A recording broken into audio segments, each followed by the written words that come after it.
You're listening to the We Are Libertarians podcast network. Find all of our shows at wearelibertarians.com.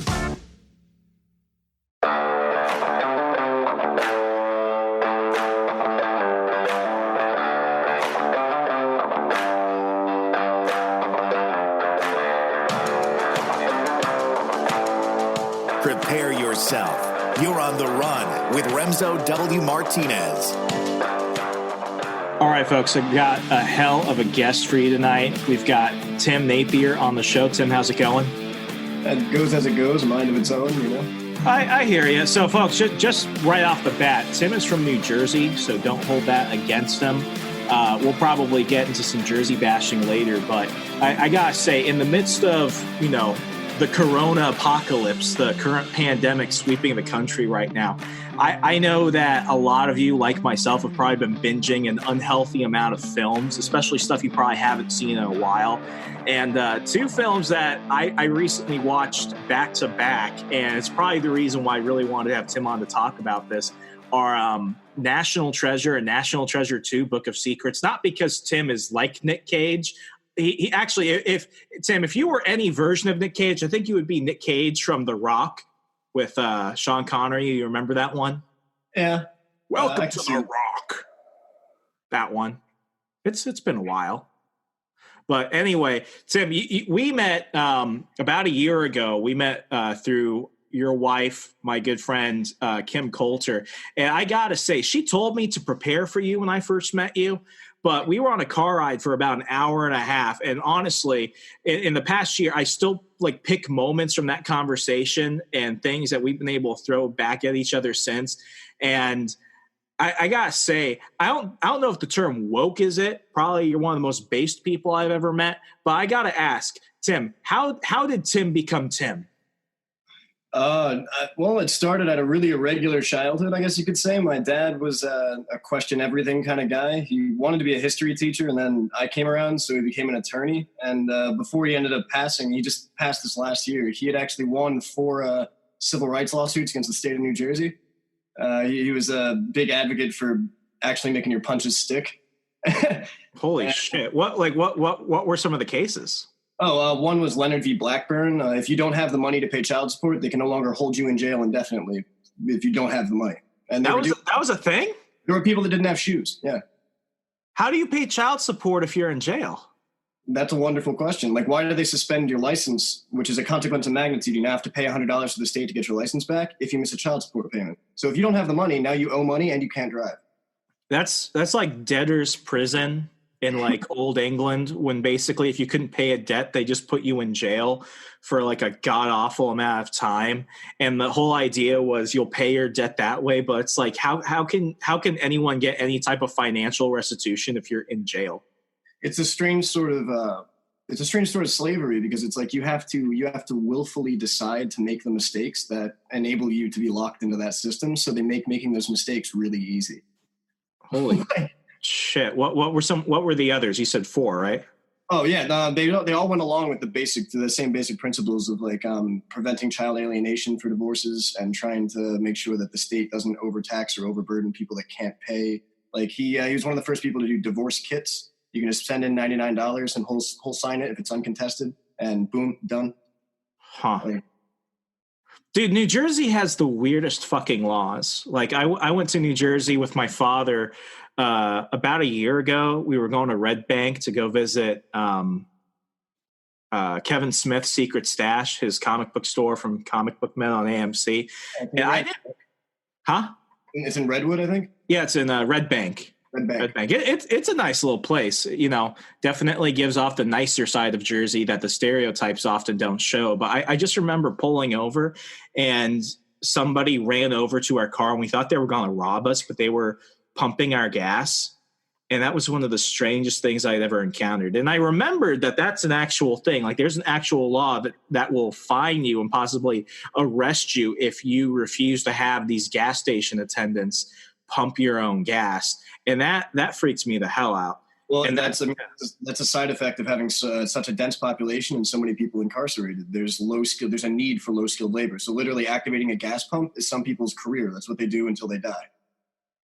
Okay, like there's low skill. Like when I think of low skill, I think of, you're going to be like a fry cook or a cashier. That's just like that's like breathing or wiping your own ass. It's effectively go get me a glass of milk from the fridge. Okay, thanks. Here's $1. Put it in the register. Next. But yeah, I mean that's the thing that bothers me more. Like you have to tip them. You don't have to, but people do it. Yeah. That bastard lied. Oh, yeah, no, you were lied to. You don't have to tip a gas station attendant. Oh, so I was essentially robbed at that point. Yeah. But yeah, I mean, New Jersey's always kind of freaked me out. Like I studied, I did like a state and local politics class in college, and we all had to take a different state's constitution and compare it to the federal constitution. And like, there's no right to bear arms. I think the longest part of the New Jersey Constitution has to deal with gambling, because New Jersey was actually one of the later states to actually legalize gambling, despite being a rather metropolitan East Coast state. So that kind of freaks me out. And then there was the clause somewhere that talked about basically saying that you would have to have an act of like the state government. Like the state legislature would actually have to repeal a current law in order to allow people to actually pump their own gas. And it's just like, you don't think that's still happening in like the year 2020, but that's like still a thing and nobody questions it. It gets worse. In New Jersey, you can no longer buy a pellet gun. If you order an airsoft gun to your house, cops will come. Like you can't own it or you can't buy it. You can't own it. So if you acquire it somewhere else and bring it into New Jersey and you get pulled over, it could become a problem potentially. It's a toy. It depends how fast the projectile moves. Yeah. Oh my gosh. So if I can throw a 90-mile-an-hour baseball or an 85-mile-an-hour baseball, and I know that if I hit someone in the head with that, it's over. That's not a problem. But if I have a plastic BB gun, that's an end-all be-all. I mean, you could say the same thing for like, compact bow and arrows. Yeah. Like those things will do farm. It's so funny what we classify as like what's actually dangerous, and then we actually allow more dangerous things in like our everyday lives. It's less about actually protecting people, and it's more about like the security theater that goes into it.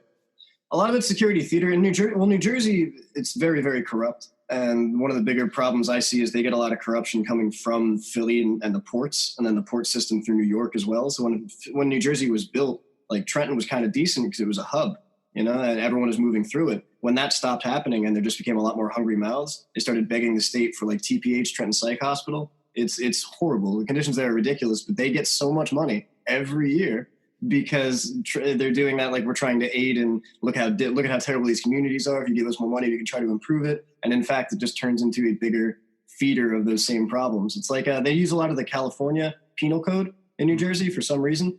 Like if you go on your LexisNexis to look up charges from New Jersey, there's a lot of CAs, and that's really interesting and unnecessary, because it's basically just creating a factory of locking people up and letting them back out.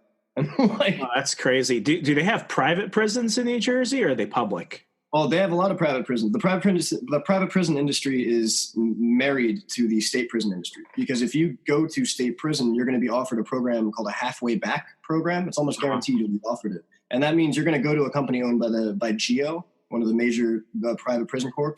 Oh, they own a ton in like Nevada and California. Yeah, they're big in New Jersey as well. And what GEO does is they buy up places that are failing, like the Bo Robinson Rehab Center, and they lower all the standards, hire a bunch of people that aren't American so they can save money. And then they get saddled with sexual assault charges constantly from these people, and they just bury it under the rug because the people they're dealing with are all inmates and drug addicts on their own. And they know they're only a week or two from getting back on the street, so they're not going to make noise. And it turns into this insane system where you're ordering the same kind of like commissary you would get in prison at 5 or 6 times the price. And the meals they're giving you are like medically, and they're geared towards like a cognitive behavioral therapy. So you're supposed to have like a modeled diet that's supposed to be good for you, but really it's calorie counting and control. So they restrict your food, so you're always hungry and agitated. And then in one of these therapeutic environments, they can see, is he going to freak out? If he backmouths a staff member, we can send him back to prison, get more money because we had to send someone back, and get someone else back and stress out the next batch. And they lock in. Yeah. So wait, like even in the commissary, like they're putting like a premium on things, like how like a pack of cigarettes. Well, a pack of cigarettes in New Jersey and New York is already expensive. You can't smoke in prisons in Jersey. You can't smoke? Nope, not anymore. What else is there to do? Stab each other, play chess. Okay, we're getting ahead. I want to kind of jump into this because I think now we've really kind of set the stage for things. Tim, you've got one of the most remarkably insane stories I've ever heard of, and through it, like it's I remember sitting in the car as we were talking about this, your experience. Like it's both horrifying, but in a lot of ways, you know, it shows a remarkable amount of bravery in terms of what one person can handle. You spent how many years in prison? 3 years, 5 months, 26 days in prison, and I did 9 months county time. How old were you? When I first went in, I was 18, and I was let out after doing about 6 months of the county bid, and I was given a whole bunch of charges. I mean, I should just get into what I did. Okay, we got to jump into it because this is what's crazy. Oh, this is why I brought up national treasures. See, folks, everything goes into each other. Tim, explain to people what happened. So when I was 18, me and some friends, we'd gotten into Four Loko, the original when it was first on the market. And I don't know if you'd had any of that before they took it off the market. But I had one Four Loko like my first year in the Army. I just remember like my heart was pumping and I heard like Norwegian black metal in the background. And then I stopped. I was like, I'm done. And this is coming from someone that used to drink a Monster Java like every day. Yeah. So I don't know why that was too much for me. At the time, I was a punk rocker all through high school. I did the Mohawk and the, anarchy all the time. I didn't really have any values. I just was angry. So that seemed to be a group of people that were very willing to accept angry people. So me and my knucklehead friends, we got smashed on Four Loko. And I blacked out almost immediately. And it seemed like a great idea to go into the woods. And I remember some parts of going through the park. But then we approached the Washington Crossing State Park Museum. And a tree had come down and taken the first doors down, right? Because this is during Hurricane Irene, I should clarify. In when that was 2011. That was right before Sandy. Yeah, it was right before Sandy. I remember people talking about that because I remember on the news, they were like, a lot of the areas that were damaged by a previous hurricane were only made worse by Sandy because in the year between it, the state did like nothing. Yeah, well, we'd gone entirely stir crazy. We'd had no power for 11 days because of Irene, and it was ridiculous because we lived right next to Hopewell Township, and this area was fine. Like all the roads were open, all the businesses were up. Hadn't had power for like going on 2 weeks. We were a little out of it. So one night we decide throwing caution to the wind. We go 3 sheets in, and we wander through the state park with no lights on. Everything's dead, nothing to do, and we ended up going into the museum itself and helping ourselves more or less. I woke up the next morning and I wish I had a cognitive chain of events because I'm sure it'd be great memories, but I do remember waking up in a full Continental uniform. I had muskets all over the place. I had flintlock pistols shoved in my belt that went this way and my belt that went this way. I was like, oh, okay, this is a problem. My roommate's over there like freaking out. Like, yeah, now you're cognizant enough to fucking realize what's going on, man. The first thing going through my mind would have been like, how did I carry all of this?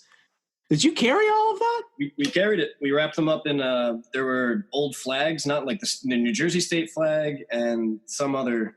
It wasn't American or pre-colonial, but I think it was like the flag for the Swan Society who owned the museum. So you use the exhibits to carry the other exhibits. Yeah. Oh, that's funny.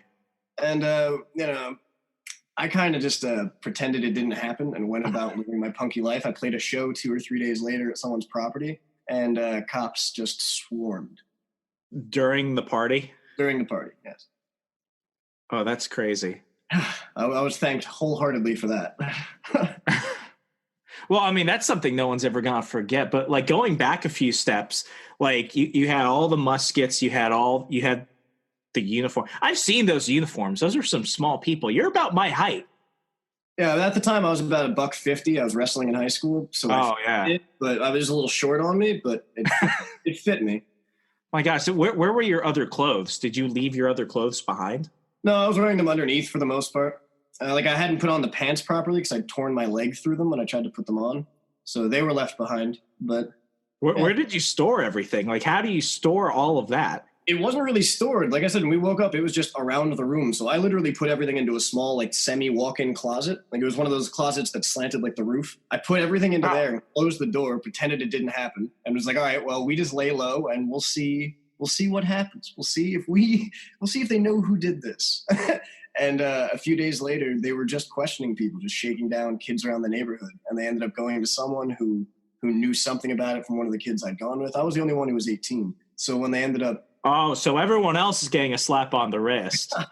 Well, when they found out, everyone else had to get a slap on the wrist, especially because they were going after these kids whose parents aren't favorable to answering questions from badges and ties. I mean, this is Titusville, New Jersey. So they're coming around and, can I talk to your son? He's like, no. It's like, yeah, I need to. He's like, yeah, but no, because he's not even home. And like Nick walked by in the background, and the cop was like, all right. I mean, to their credit, they rolled over about as quickly as you could expect a 17-year-old to do when you got state police, FBI. And so fast. There's no loyalty. Yeah.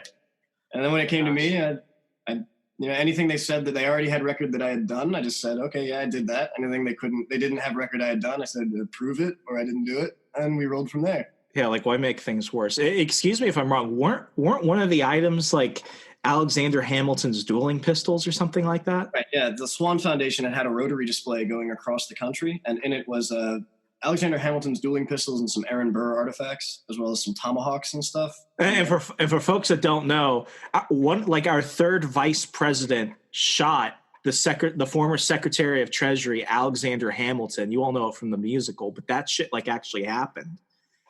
And and Alexander Hamilton's pistol jammed or misfired. There was a second delay in the spark, and Byrne nailed him. I wish politicians would do that more often. Just as a side note, I feel like we would be a much more civil society if we just brought back maybe not like non-fatal dueling, but something the equivalent of an MMA match. And if they want to opt for spears or something from Wrath of Khan, they should have the option of doing that. Klingon honor blades. I feel you. Yeah, we wouldn't have 90-year-old curmudgeon senators from Kentucky. I think one of the big problems is, one thing, there's no term limits. So the ideologies that should have transformed when the population mimetically was programmed over a 20-year block, they didn't get transformed. They were living the same pattern, completely disconnected. And when everyone else is getting handled and groomed and carved into acting and thinking a different way, other guys, the people that are ironically in control of our country, for the most part, the ones who don't need to be elected, they're not faces. They actually run shit. They have such a disconnect to how we think that when they look at it, they're like, yeah, I don't even know. They're not even human. They're not even I find myself less mad at the politicians, and I've been growing increasingly more mad at the electorate that keeps sending them back. Nancy Pelosi. I just realized that Nancy Pelosi and Chuck Schumer, I found this out the other day, they were part of several committees that had to review the ATF's actions during the Waco raid. And it's that was before I was even born. And it's wait a second. They weren't the junior senator from New York or the junior congresswoman. They had been there for at least 10 years already. To be frank, that's part of why Trump's election was such a hurrah for so many people. Because since before our birth, a lot of these people have been playing games. And this is the first time they're getting called out in a horrific way. And we're watching them sweat and scramble and foam at the mouth. And it's it's become a circus, but it was going to come to a head at some point. I don't know if you've read any of the Game of Thrones books, but I've only seen the shows. I had a lot of time at one point, so I read them all. Huh. So going back, because I'm totally gonna get lost track on this one. Were the pistols behind glass or something? Yeah, they were all behind. I remember parts of this because I remember I grabbed the. So let's just talk about the pistols on this one. Right. Yeah. I remember bits and pieces of the displays themselves. I remember that one was in a center display in the middle of the room, and it had this thick glass box around it, and it had one of those little tiny keyholes for a jewelry box. Yeah. And for a counter display, I don't know if you ever worked in a job that has a display counter. Yeah. From the back. Yeah. So it had one of those little tiny. Little latch things that come off. Yeah. And I got my fingers under the corner and started pulling the door, and it was plexiglass. So it was making the wobbles, but it wouldn't actually open. And then I don't remember if it was myself or someone that had accompanied me. We just went right through it, right through the front of the glass. God, when did you find out what those were? Did you know the next day? I knew immediately that I'd fucked up. I knew immediately that I had in my hand something that was priceless artifacts of national treasure. I realized that. And there was no way I can go back and return it and put it in a big box with a bow. So I just kind of played it low, and I didn't even hear anything about the active investigation. I didn't know what was going on until the pincers closed, so to speak. And at that point, they hit me with like 13 federal gun charges, 1 charge for each inactive firearm, not counting them as antiques, which are no longer firearms. They were charging those as guns. Those were freaking muskets. And then they hit me with everything they could. It's spaghetti. In total, I think it was 21 charges. It's New Jersey. Yep. And after a while, it boiled down to 2 or 3, and then 2, and then 1, and then it ended up turning into felony criminal mischief or 4th-degree burglary, which is I trespassed with the intention to commit a crime. And it's like, okay, well, trespassing in itself is committing a crime. So you're just trying to find a way to be like, you shouldn't have done what you did. They're trying to split hairs with that one. Right. But then they extended the magnitude on the other side. I had to pay a ridiculous amount of money. I only got out from under that like when I was 26. So out of the money I owed. But beyond that, I was on probation. And at the time I wasn't like homeless, but I didn't live at home. I'd left my dad's house and I was living with friends, and they didn't have an address permanent on me. So they kept sending it to like my father's address or to an address I hadn't lived at. And I would tell them I'd change my address. Like, I'm not living there. My probation officer had a stack, that big on his desk. So I kept getting hit with failures to appear and getting locked back up for 2 or 3 days and then released again after I saw the judge. And after the third one, they were like, it was some new judge. And she was like, you know what? Like, I'm seeing a lot of the same violations. And I was like, yeah, before I got the chance to explain, yeah, because they keep sending it to addresses I don't live at. Stop doing that. I won't be dragged in here anymore. Like, that was it. They slammed down the wire. So they're tossing all these felonies at you and stuff. For everyone that was like 17, like once you start going into like the felony range, is there a point where they stop charging you as a minor and they start charging you as an adult? Well, did any of them get hit with that, or were they just like, slap on the wrist, go juvie, go home? Because I was willing to take charges and I didn't hire a big attorney or anything, they pretty much let the minors go. They finally had someone that they could blame, and the state itself was getting a lot of flack because the FBI had to get involved, which means that they were arresting people for like speeding and pot possession during a national emergency, the hurricane, and meanwhile the museum was getting robbed. So they were getting a lot of pressure, and they needed someone to blame it on. This is, that's going to shatter your career for a lot of people who are getting yelled at. And like, you were like their criminal Jesus at that point. It was a wonderful little experience. What? Whenever I am telling anybody about it, like even guards, I would constantly get asked, like, what did you do? Like we've talked about this, and like, while we do laugh at it, like you came to terms with it a long time ago. What you did was criminal, but just the way that they kept stacking it on you, I would have started narking on some of my friends. It would have been like, well, Jimmy's a coke dealer and that guy had got hit with Grand Theft Auto. Like, I would have started taking people down with me. Did you ever have that idea? I wasn't raised that way. I couldn't. Like, the big thing that I realized is that I had depression problems when I was younger. I didn't think I had a lot of promise. I didn't think that so I was like, you know what, if someone's going down, I'm not going to take away from these kids that have nuclear families and do have chances. Like, all right, I did it. You got me. You're already telling me I did it. Just, I don't know why other names are on this piece of paper, basically. What came after that? Whenever, like, I have had but I don't think I've actually told anyone these stories. I was chased by the cops when I was 18 because I was just out of basic. I was going to military school out in Alabama. And after we finished like our, beat the shit, haze the cadet stage, and we were actually like members of the Corps of Cadets, like we actually got to like leave on the weekends and stuff. And I remember me and a few of my buddies, we looked like skinheads because we were bald at the time. So we were skinheaded. Yeah. So like we looked like a bunch of skinheads. If they looked at me, they would have been like, that guy's not Aryan. But I just remember we kept trying. We drove up to Tuscaloosa to the University of Alabama, and we wanted to get to some parties. But the thing about real life I didn't realize was that a lot of frats, because of lawsuits and stuff, and this is before like the whole rape campus hysteria started. I remember it really started at the University of Virginia in 2014 with the Rolling Stones, and that so-called reporter made up the entire story. But right before that happened in like 2013, I didn't realize that in order to get into most of these frat parties, you actually need to be either part of the frats or you had to be on a pre-approved list. So we're not on any of these fucking lists. Like, I don't think anyone from there was even from the South, except me. I was from Virginia, if Northern Virginia counts. But I remember at one point we got so desperate to get in and drink, what we wanted to do was we tried hopping the fence. So we hopped the fence in. A bunch of these freaking kids start yelling at us. Next thing you know, we jump out and the cops are waiting there for us. And I mean, I was a pretty good runner at the time. I don't remember running as fast as that in my entire life, but that was that. So I know what it's like to a degree to think, oh shit, like there they are. What goes in your mind once they've caught you and you know you can't run at that point? Well, this is where it might be. I don't know. You've got libertarian listeners, so I guess it'll hit both sides of the fence. Like cops are usually dicks. Unfortunately, it's the uniform. No. The uniform, not the guy. And yeah, I have to remember that even to this day, because there were moments when I was locked up where you get abused at the hands of people in the system. Like prison guards can do whatever they want. They let their dogs piss on your bed when they're doing room searches. Like they do, and they have commands for this shit. They know what they're doing. They know how to psychologically fuck with you because they can. Power corrupts. Absolute power corrupts. Absolutely.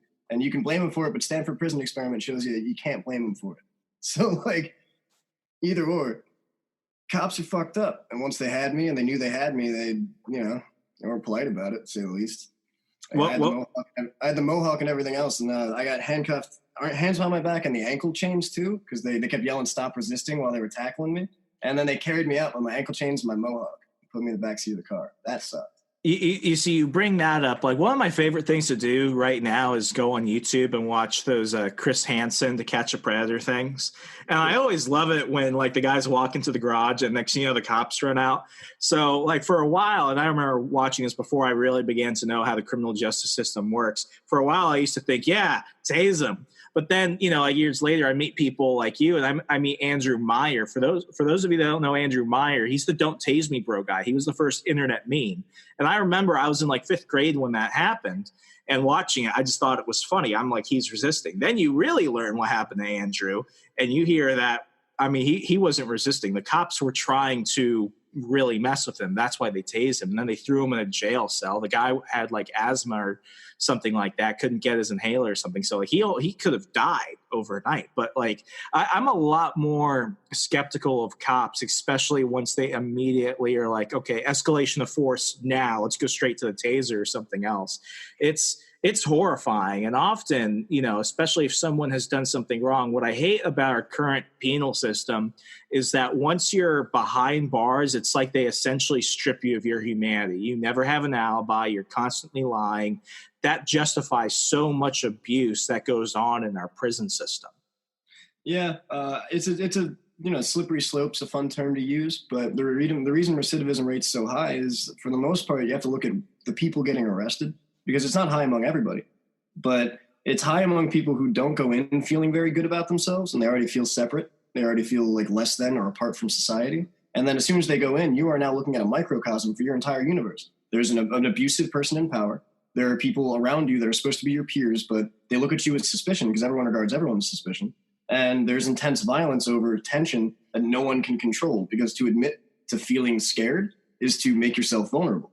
So like the entire thing is a condensed can of fucked up soup. And I was really angry for most of my incarceration. I completely let it take over, because in one regard, you can't really survive an environment like that unless you are willing to be aggressive. And in another, it's easier to just kind of submit to raw emotion. And I'm seeing that now. It taught me a lot about myself, right? And it wasn't until I decided that I didn't want to be like everyone else around that I was able to kind of move away from that. Like, so first they sent you to county, and then you went to a federal prison? No, it wasn't federal. They ended up dropping the federal charges and keeping them all state, because the 13 guns would have been federal.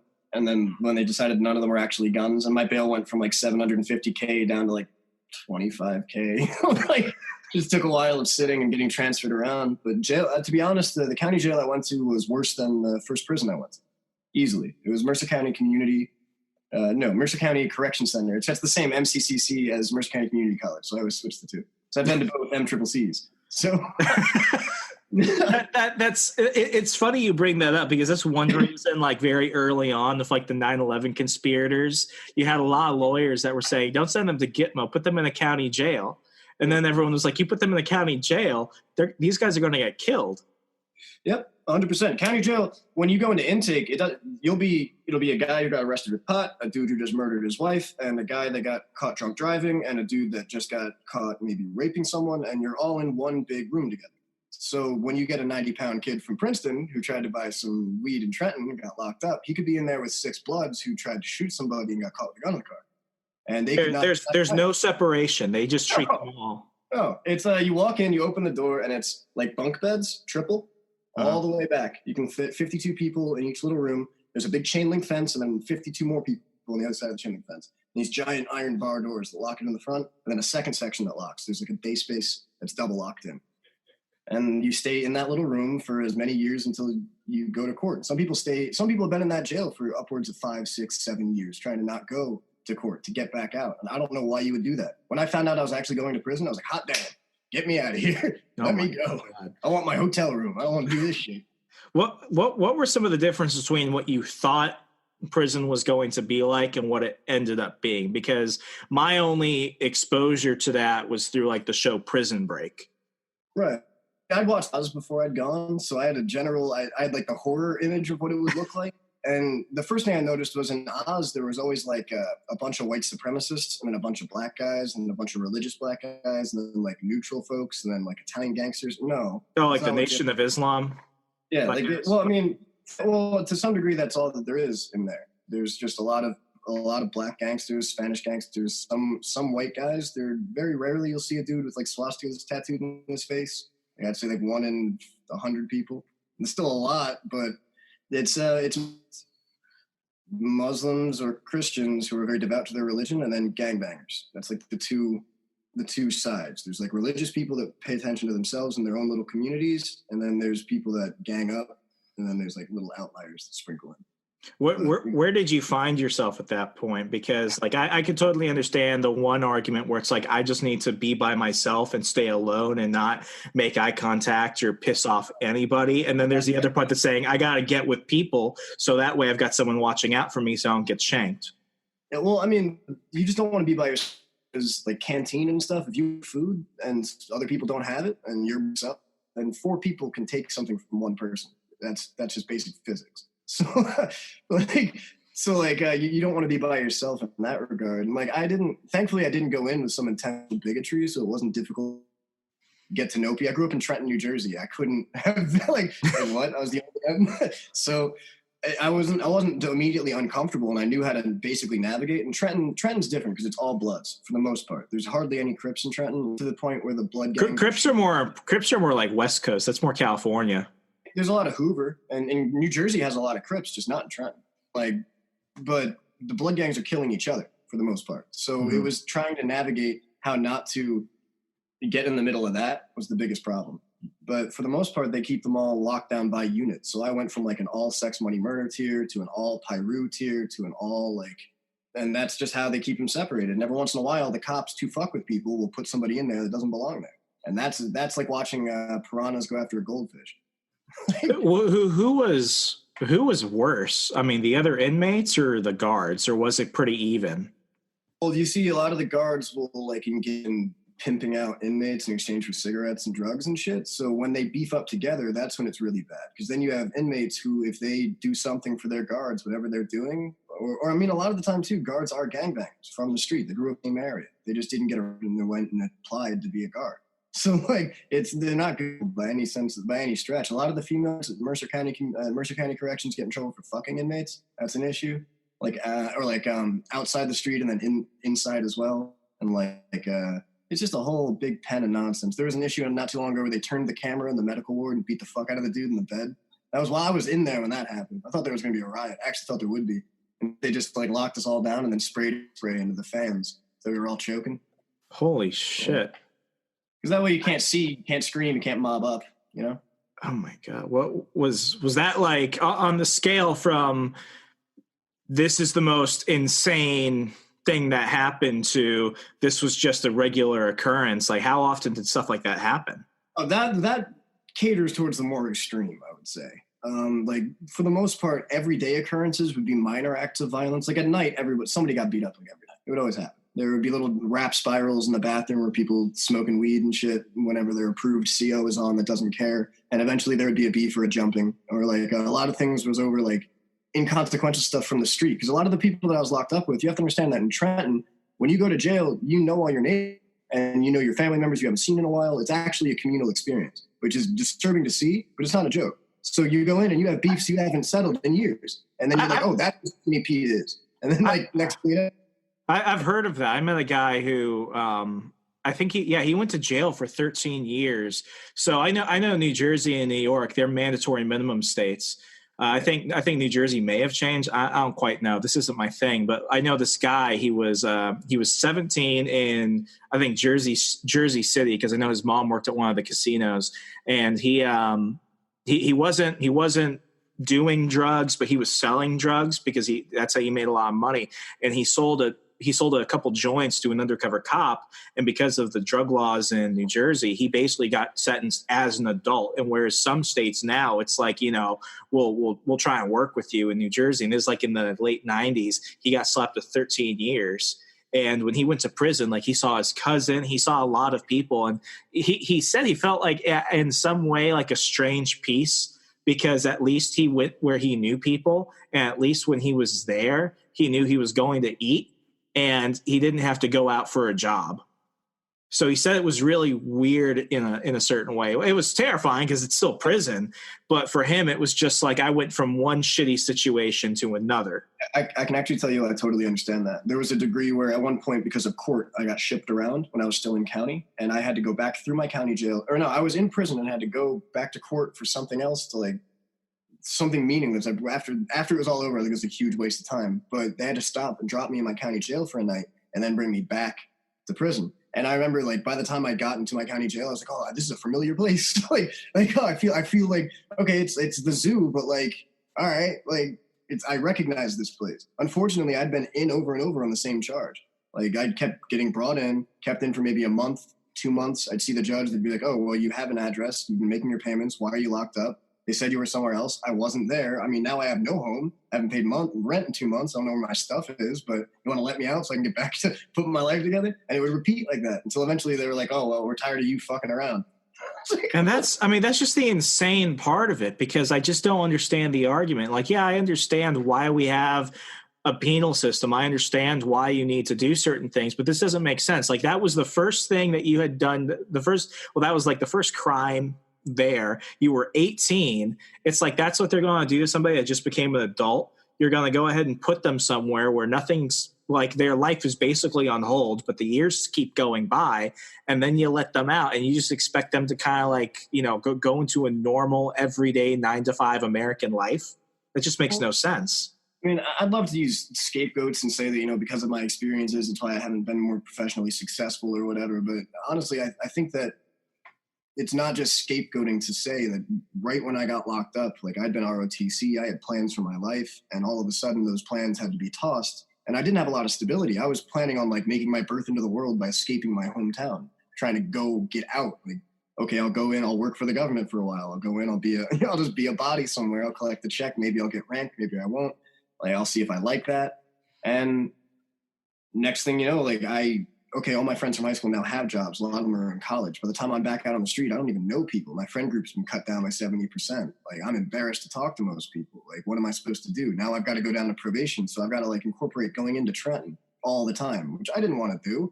Like, nobody wants to go into Trenton if you can fucking avoid it. Especially around 2011 that's when they just fired all the cops from the Trenton Police Force. And there were gangbangers walking around at that date, April 3rd, and they were going to fire the cops. They had t-shirts that had that date. Oh my God, I remember that. They were like on TV around the building. Remember that? Like, what did the cops get fired for? Did they kill somebody? No, the cops got let go because of budget cuts. They had to let go of people that were desperately needed. And places like Cass Street. I mean, like Trenton, New Jersey. If you made a top 5 list of most dangerous cities in America, Trenton, New Jersey is always like number 6. But it's on there with Newark, Camden, and Trenton are always on that list.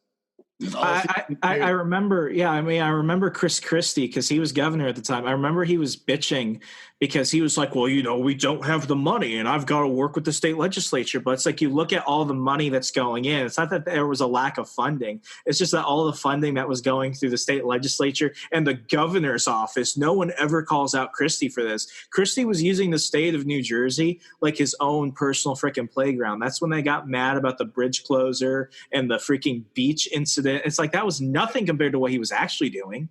It was like he and Obama spending thousands, tens of thousands on hot dogs. It was like it was so freaking ridiculous. He's one of those politicians where it's like I hate it when Republicans love him because they can never really justify why. They're just like, oh well, he says it like it is. He's like a Jersey guy, but it's like when you actually look at what he did, and the guy was a lawyer for the longest time. Then he was a state representative. He's one of the biggest criminals out there. And he used the legal system and government to make himself insanely rich. Dude, like, all right, I'm by no means a Republican. And I've actually gotten into arguments with this with people because they're like, well, you support Trump. And I'm like, no, I'm a conservative if I had to pick one, but I didn't pick a political ideology until I'd already done a hard time and I had to find out who I was and what I believed. So when I look out and people go, oh, do you believe in like Warhawk Republicanism? I'm like, no, Dick Cheney was a human anus. Like, I'm not in the mood for any of this Halliburton bullshit. I don't think American blood should be over there on that ground. That doesn't make any goddamn sense. We have bombs that we can push buttons and activate. If that's immoral, don't push the button, don't have the war. Like, what's the problem? It doesn't seem complicated, but then you realize that, A, the government is not a homogenous group. It's all different slices of the pie, each trying to get out for their own. And B, it's not as powerful as we'd like to pretend it is. And C, it's not correct or moral or just. It's a team. It's tribal. So, like, I'm watching the justice system function as just us, and I'm not on that team. So it's like watching fucked up shit happen all the time, being told that what I'm seeing is like all right, I'm getting out of sorts. Yeah, to kind of narrow it in, like one of the reasons why I've had, and I get into arguments with other libertarians about this, I think the idea of private prisons is just absolutely screwed up, because what you have to do in order to be a company is you have to have a constant, demand from the public. So what's your demand at that point? What you're basically doing is you're basically saying, I will take care of your prisoners. Well, what happens when the rate of inmates starts to dwindle because people aren't committing crimes? What you have in like California, for example, California is like one of the most horrendous examples of this. What you have are people who represent these corporations that own these private prisons going and lobbying politicians to create new laws. Things that were not illegal yesterday are suddenly illegal today. So that way, what you're doing is you're expanding the net of people who are now criminals, and you keep them coming in. And then what happens? Well, it's private, therefore it's going to be more efficient. No, it's not more efficient. They just throw a lot of shit under the rug because they're good at hiding stuff. What I find to be really frustrating in that situation is when I was in those geo facilities, right? People were ODing in those geo facilities because the staff were bringing in drugs to these recovering addicts who signed into these programs because they wanted to do halfway back and they wanted to get home. Geo demands 90% occupancy from the state of New Jersey. So they're going to prison. They're taking people that aren't drug addicts. Wait, I'm confused. So New Jersey expects that of Geo, or Geo expects that? Geo, when Geo signed its contract with the state of New Jersey saying that we'll help you out. We'll say that you're doing your treatment programs, which you're supposed to do now by federal mandate. You have to have these drug treatment programs. We'll provide that for you. You give us 90% occupancy. Deal? Oh, shit. So they go into jail and they say, hey, all you fentanyl dealers, tell me you used. You can go to this house. Those guys go to the house. They say, yo, I'm in this spot. Throw something over the fence real quick. I want to make $1. And people die, and it keeps on going. I watched it happen. I watched people I ate breakfast with for months fucking die because they wanted to get high. They were depressed. They told everyone they were straight, but they weren't. It was right offered to them, and they took it. Shit was laced with fentanyl. They're dead. Like, it sucks. He was my roommate. Like, and there's no recourse. What am I going to do, snitch? I'm going to get stabbed to death in a rehab over that? Yeah, like who do you go to? You can't go to anyone that works there. Thank you. Yeah, no, of course not. So what are you supposed to do? And then you have to realize that it's like the system at play, it's all money-based, and people like to pretend that like inequality or lack of opportunity leads to crime, right? But it's mentality and culture that lead to crime. Because if you live in poor, hardworking blue-collar areas, right, there are fistfights at the bar. right? Maybe somebody smacks their wife around, but there's a lot of flowers bought, and there's a lot of fucking church on Sunday, and there's a lot of barbecues, and there's a lot of condemnation when Phil slapped, Wendy around. Like, there's legitimate, there's growth, and the sons are usually traditionally better than their fathers, and that's the way that those communities develop. And the daughters become wiser from watching failed marriages and pick better husbands, and the whole thing builds on itself. Well, instead, you take a community, and I take all the fathers out for 15 years. And then I let them out later. Think about what that does psychologically. Now they're back on the street trying to make the same illegal money their other kids were, fucking around with kids a quarter of their age. They don't understand each other. How do you build a community out of this? It's like why the incest rate is so high in places like Trenton. People don't know who their own family members are. They don't know. They legitimately don't know. That is literally something that I never thought was a problem. And now I feel so much worse for knowing that. I'm sorry. LA is just as bad, man.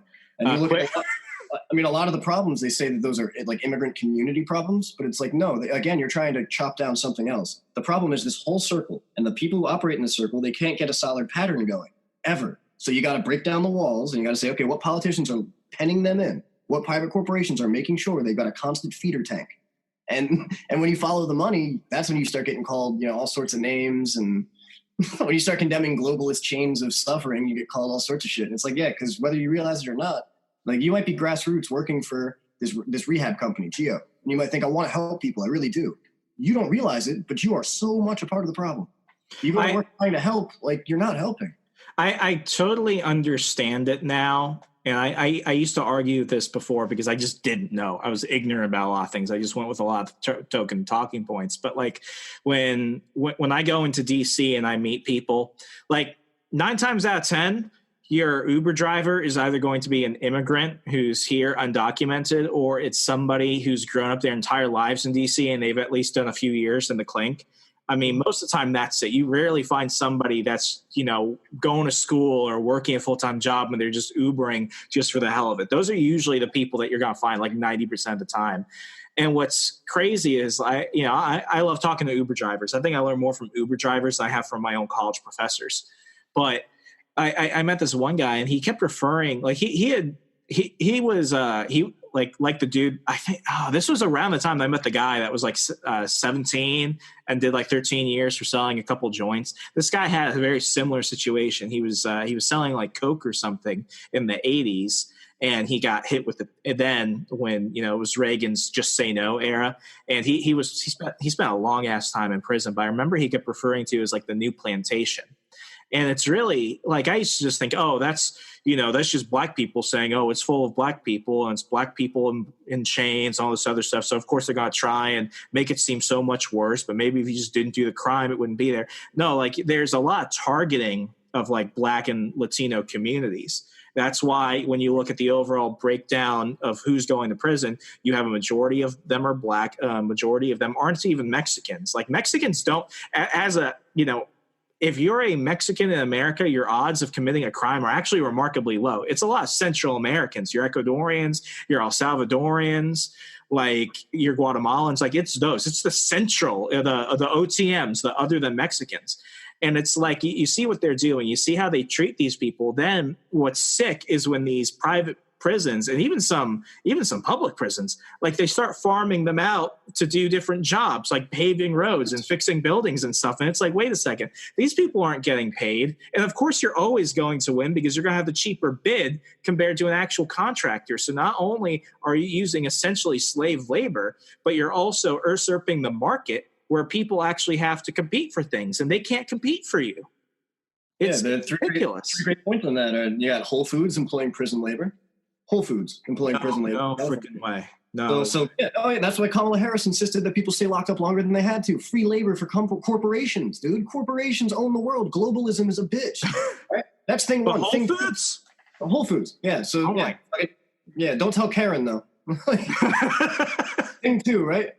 I was on the side. I enjoyed work detail in prison because it was an opportunity to be outside. I was on the side of the highway wearing those stupid vests. I was hauling mattresses out of the woods and shit.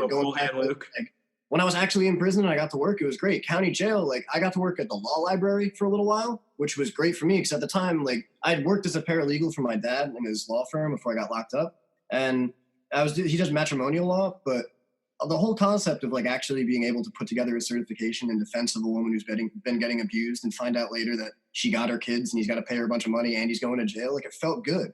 Like, being able to be a part of, like, legitimate justice within the system. And, like, my dad was always doing shit pro bono and everything. It was a good environment. So when I was working law library, I would help people with their cases as much as I could. It was supposed to be technically my job, right? So I got a dude off for, he'd been hit with assault, theft, battery, robbery, and something else. And even in his own casework, he couldn't read, by the way. He was illiterate.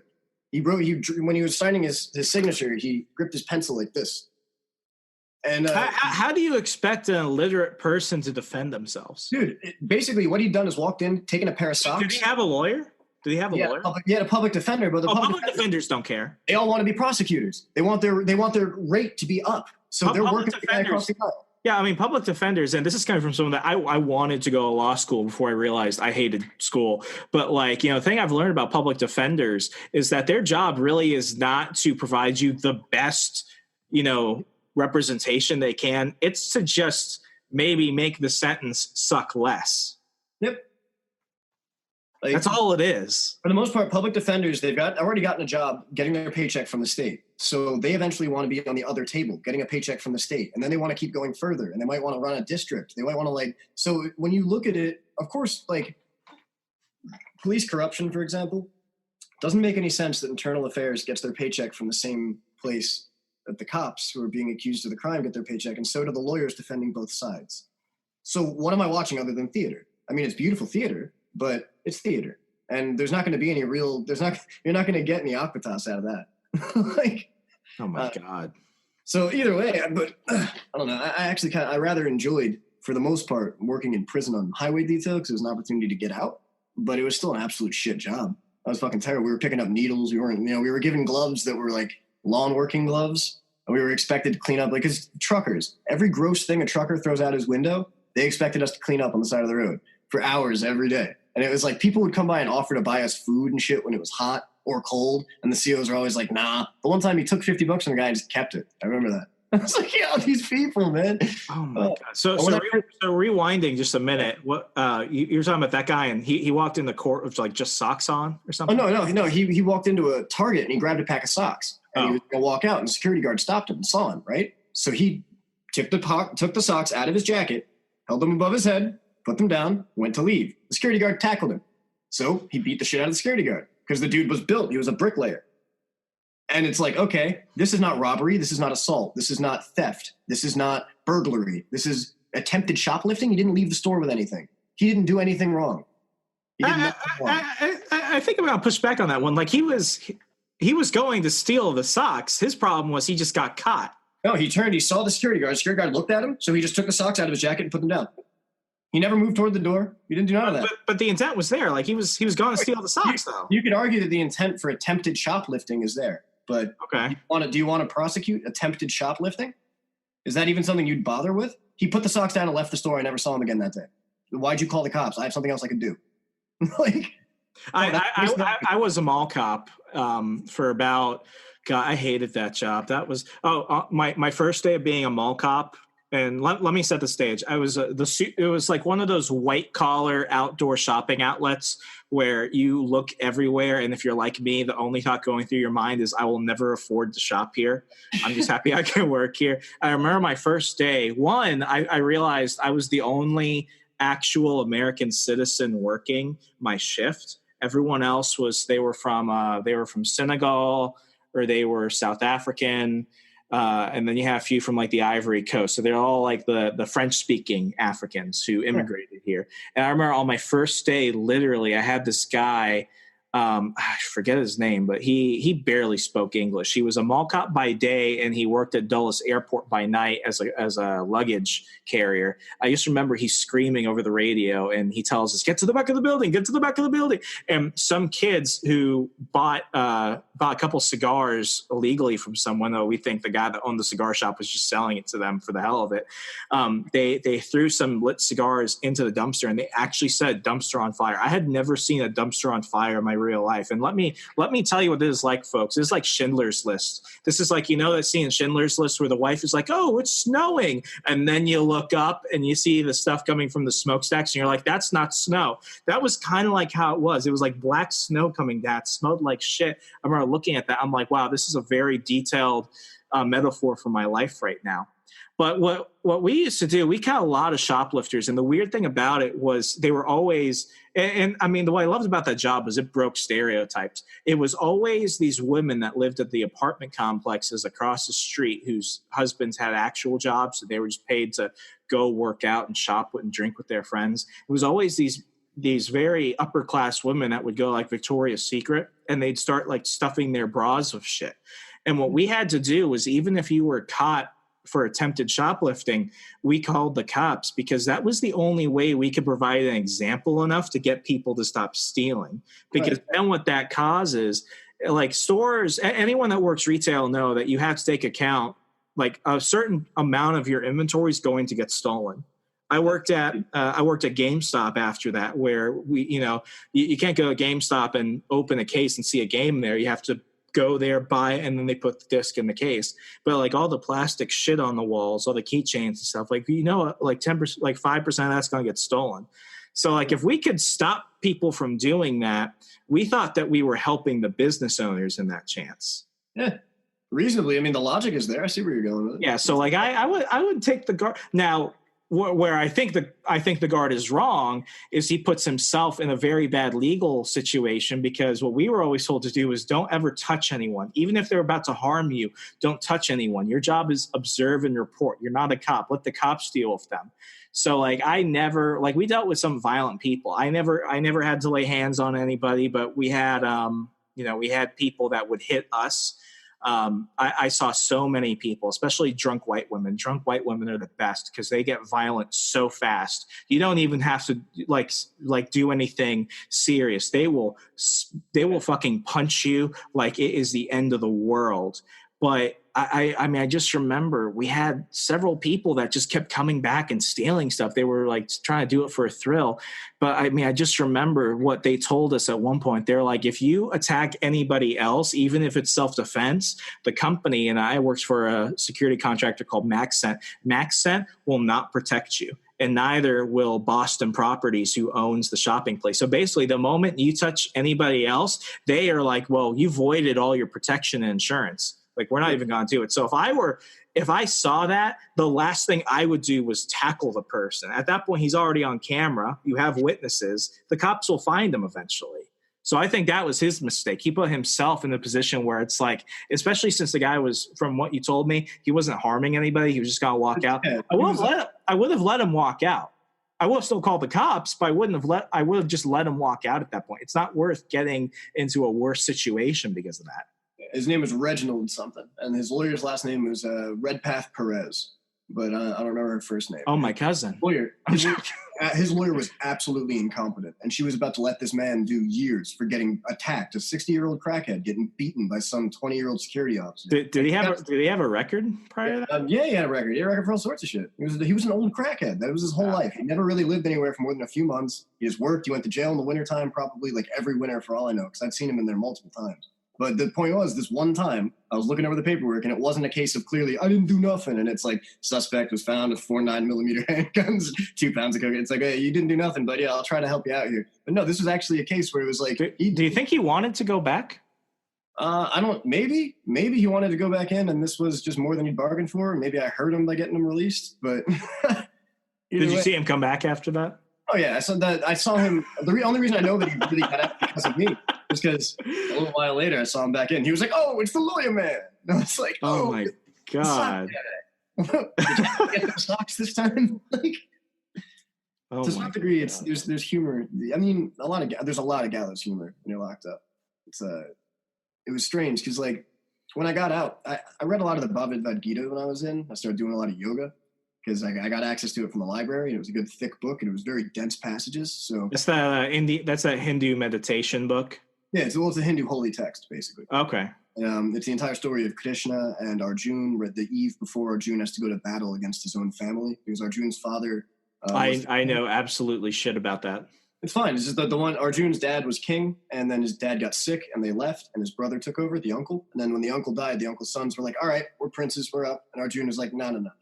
So Arjun goes to battle with this guy who was going to be his chariot driver, and Arjun was an archer. And his chariot rider in the middle of the night starts talking to him about the morality of his decision. And in the morning, it turns out that the chariot rider is God. It's Krishna. And he opens his mouth and reveals the universe. It's very fucking intense. But reading that kind of gave me a perspective of life that was, I mean, I'm sure it was the yoga too, but I didn't want to be everything that I had been. And I started to identify that it was all patterns. And I got into Jordan Peterson not long after this, but once you go down that rabbit hole, that's a whole other thing. And I pulled out of it not too long after getting into it, just because I started to feel hinky. But a lot of the main points he was making towards motivation are entirely accurate. You know, you have to drive yourself towards what you want to be. And I wasn't doing anything I wanted to be. I was trying to stop myself from feeling sick and feeling sad and feeling depressed all the time. That's all. That's the incredible thing about Jordan Peterson. And I'm not going to say that I don't understand why he has such a cult following, but it was really kind of a weird reflection of myself as I was watching kind of his rise, especially with a lot of young men around our age,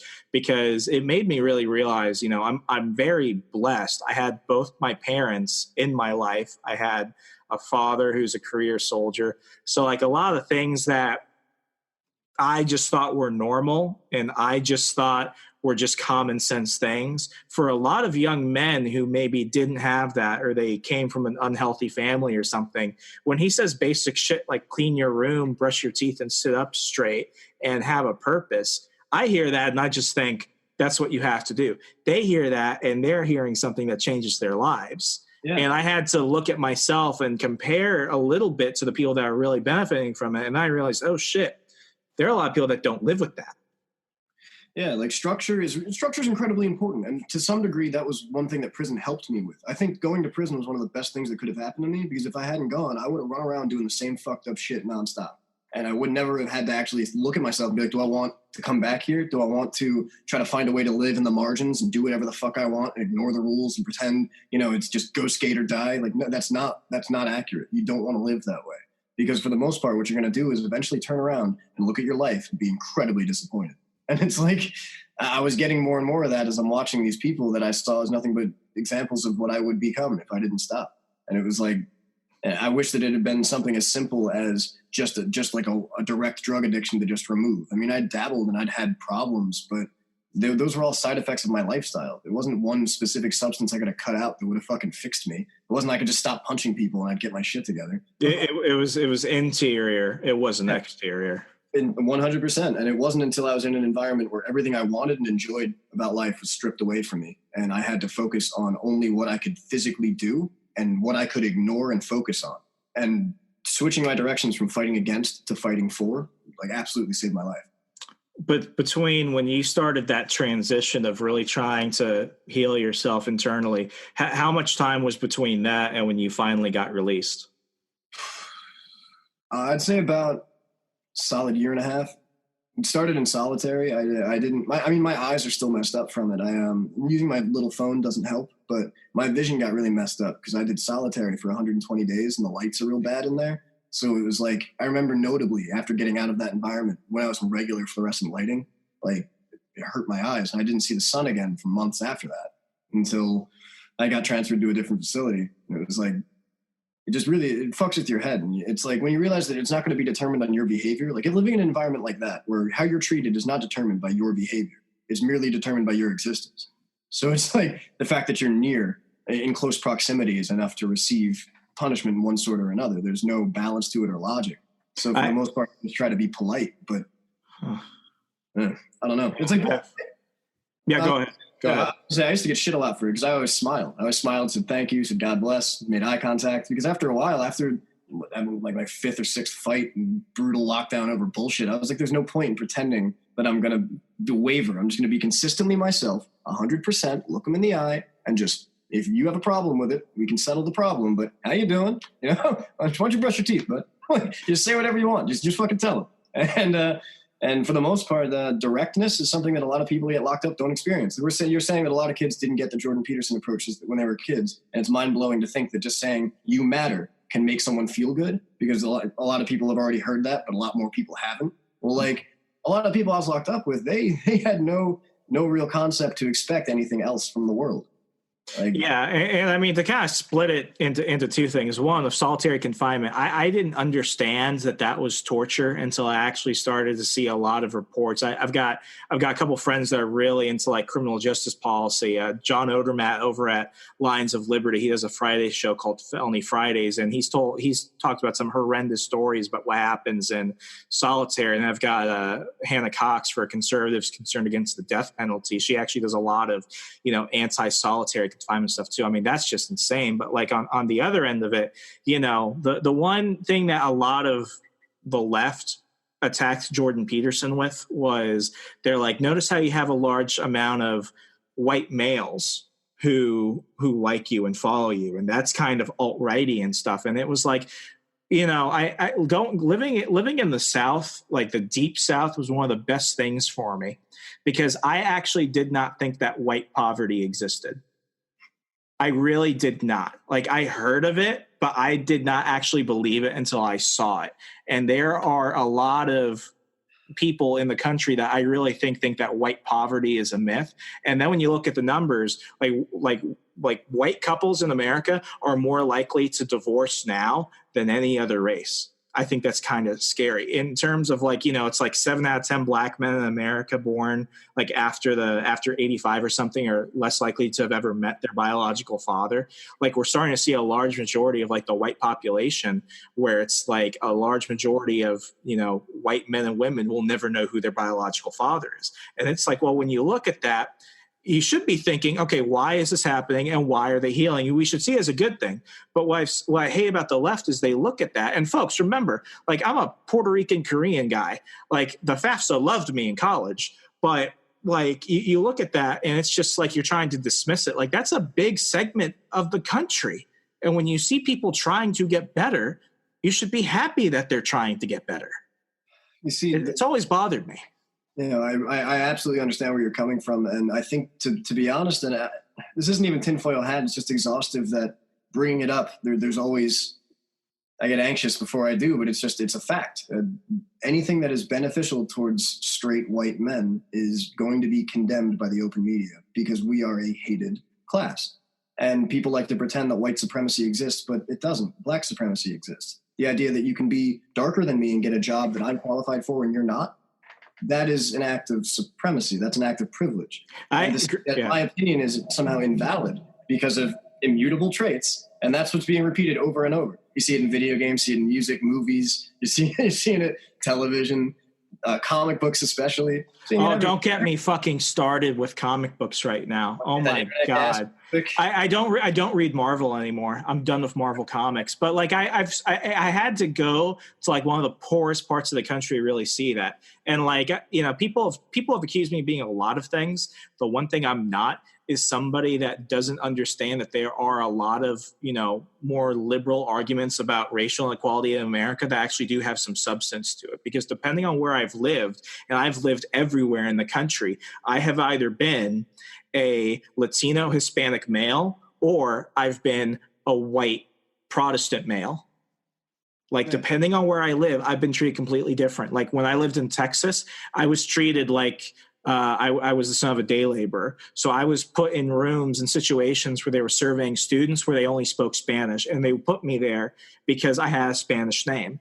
And I moved to Northern Virginia. And because we have a very diverse population, I was treated with all the entitlements of a straight white male, a WASP, a white Anglo-Saxon Protestant. It's like, it's so weird because there have been times where I know for a fact I have been the minority hire. I have been the minority hire. And then I've been in other situations where I lost a job because I wasn't qualified to be a minority hire. So it's been so weird because, like, for people like me, we represent a very growing portion of the United States, which is very racially and culturally and ethnically ambiguous.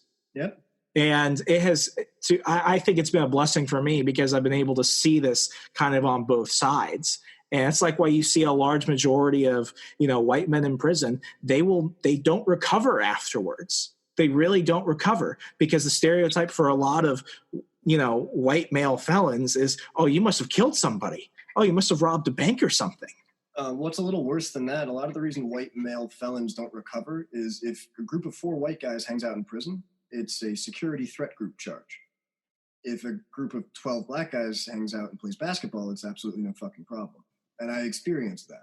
I have an SDG charge for no reason. None of my tattoos are gang affiliate. I'm not a supremacist or an Aryan. I don't bang, but I have an SDG charge. Well, you're friends with me, so I'm pretty sure you're not a racist. Yeah. Well, I mean, it's about the quality of person. And to be honest, most people fucking suck. You don't, which is great. But I mean, I've met white people that fucking suck. I wouldn't piss on them if they were on fire. It's not about the color. Oh, the worst people I've ever met, like the most like people I refuse to stand with, are white women from Georgetown. White liberal women from Georgetown are the worst people. It's just, I mean, like at the same time, I've met in being locked up, I've come close to the Fruits of Islam folks, and I've met a lot of these people who view like the entire white race as something that they think we came from the Caucasus Mountains, and that like we were created by evil warlocks. There's a subgroup called the 5 Percenters. I don't know if you've ever heard of them. I've heard of them. I'm like, inside, what was it, Locked Up? One of those shows? I'll tell you, it's from when I was locked up. I don't watch that shit. I can't. But I'll blame you. Yeah, a lot of what I've been lectured to about it, and it's like, well, it's very uncomfortable. But I can't honestly imagine that I would be comfortable in the inverse situation. I don't think I'd sit there with a group of 12 white guys and watch them ridicule some one lone black guy for the color of his skin for fucking 3 hours, waiting for him to do something.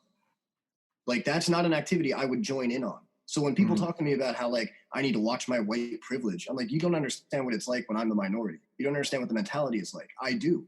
I've been around it for years. Like, the mentality shifts because there's a cultural norm being pushed right now that shitting on white people is acceptable.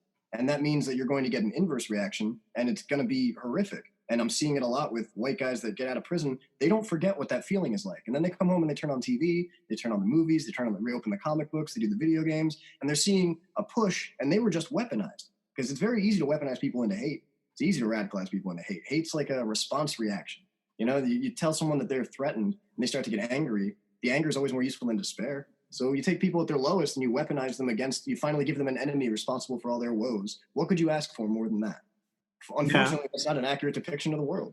And I don't know. It's just, I mean, I totally agree with you. I mean, me coming from a Christian worldview, I mean, we're all on the same stage in the fact that we're all I believe that we're all inherently flawed. We are born flawed. We live flawed. We will die flawed. Because when you look at the book of Genesis alone, what happens? Man's first decisive action is to commit sin. And then what happens, not even like a decade later, murder occurs. Like, we give each other so many areas to be hateful. It's almost a revolutionary act to say, I'm not going to be part of that. And it's really frustrating because, I mean, I do Instagram. It's the only thing I use now. And I follow a lot of pages and people are edgy on there. I see a lot of edgy people, edgy kids. And I'm like, well, I try to approach the cop conversation from, do you understand the uniform and the man aren't the same thing? And if you want to reach the man, you can't talk to the uniform. Like, you get that? And the response that I get is always like, what are you saying, bro? 1776. But I'm just like, all right, man. No, in Virginia, I hate it when you get these guys that have like the thin blue line flag on one side of their car, and then you have the Gadsden flag in another. It's like, that's a little bit contradictory. But Tim, we're getting close on time. I'm curious, when you finally left prison and you finally paid all your debts like that, and you knew, like, wow, I'm finally at a point in my life where they're not going to come grab me. What was that feeling like? Well, I've got PTSD, and apparently it's compounding PTSD because I'd had it from stuff that happened when I was a kid, and I've been in therapy for it. And then when I got out of prison, I went back to another therapist. She's looking at my old file and my new one, doing the tests and stuff. And I'll be honest, I didn't get over it. I didn't feel good for a while. It took me about a year to get normal. And thankfully, Kim was there for it. I mean, she's the light of my life, to say the least. I talked to her my whole last year locked up. At least 6 solid months of talking every single day. I wrote her countless letters, and when I got out, like, she really helped me become less afraid, because that's my biggest problem when I came out. I was afraid to leave the house. I was afraid to go to the grocery store, and I couldn't even explain why. I just felt more comfortable sitting in the bathroom, not going to the toilet, just sitting in the bathroom. I felt more comfortable with the door closed in the room and the windows shut.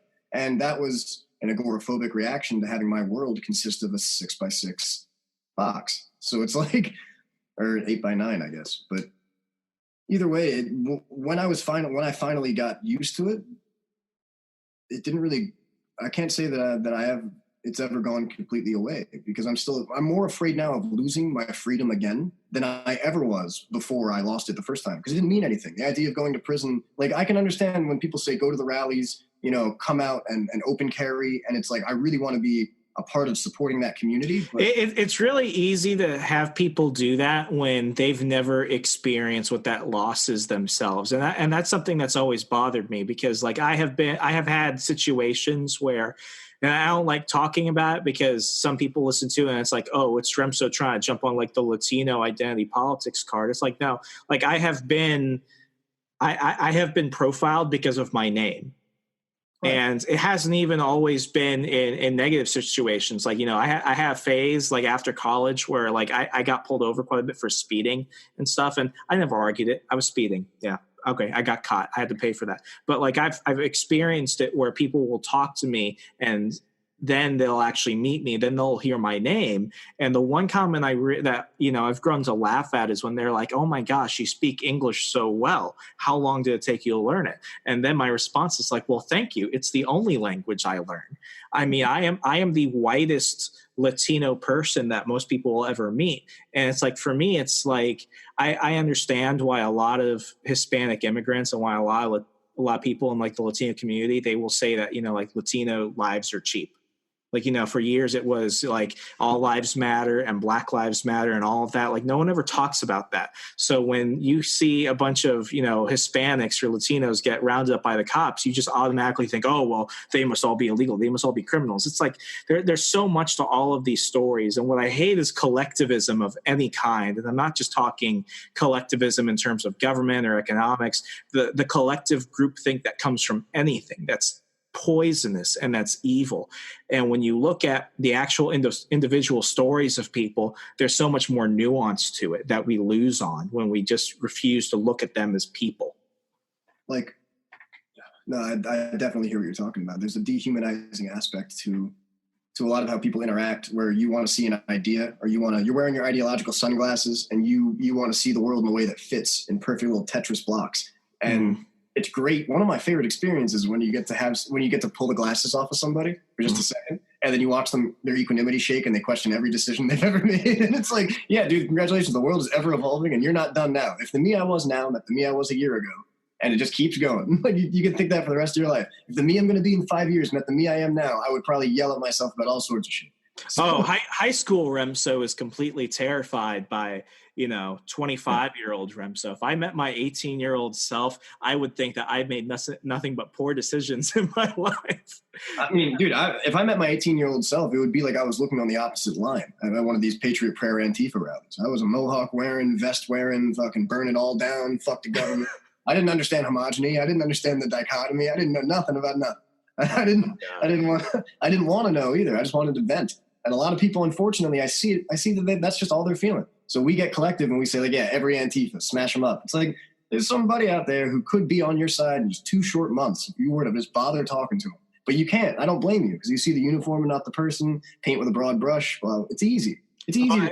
I've told people forever, you can get a very right-wing Confederate flag-wearing redneck who loves guns, and you can get the most militant Black Lives Matter person in a room together. They have way more in common than you think. And then once they really start to think, wait a second, he's not my enemy. Who's the enemy? Then they start looking at the media and the everyone else, and they're like, holy shit, we've been pitted against each other, and we shouldn't. Like it's hilarious. I've experienced that exact realization in real time. I have broken breads with Black Lives Matter activists and the radical right on some things, and it's like it's crazy. Yeah, I mean, to some degree, and being able to really talk to people about these concepts is a very useful skill. It saved my ass when I was locked up. I'll tell you that, because I've had this conversation with people. Like, do you realize that we're not supposed to talk? Like, being able to say this to like a 5-star general in Sex, Money, Murder was a really fascinating conversation. Being able to be like, like you and I are never supposed to be able to share each other's ideological perspectives on anything. Like, we're not supposed to. If the media found out, they would be mad, because we're not supposed to talk. And to be honest, I met some friends that I could never invite to a family reunion, and I don't have their numbers now and don't want them. But I knew some people when I was locked up that are terrible people, but we clicked because we were able to have a moment where it was like, okay, outside of this, we would never be anywhere near each other. But right now, we're not against each other. It can't be orange versus orange. Oh my God. That's hilarious. Like, I think it's more the fact that when I became a journalist, I found that I had to talk to people. Like, I can naturally get along with really anybody.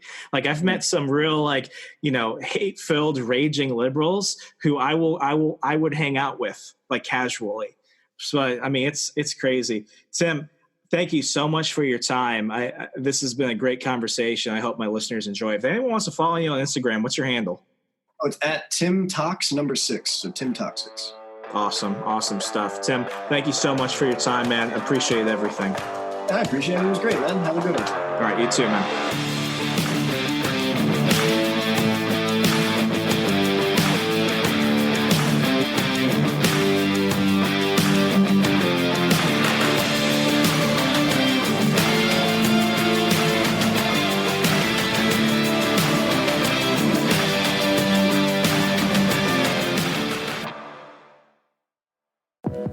Check out our other shows and more from the We Are Libertarians network at wearelibertarians.com.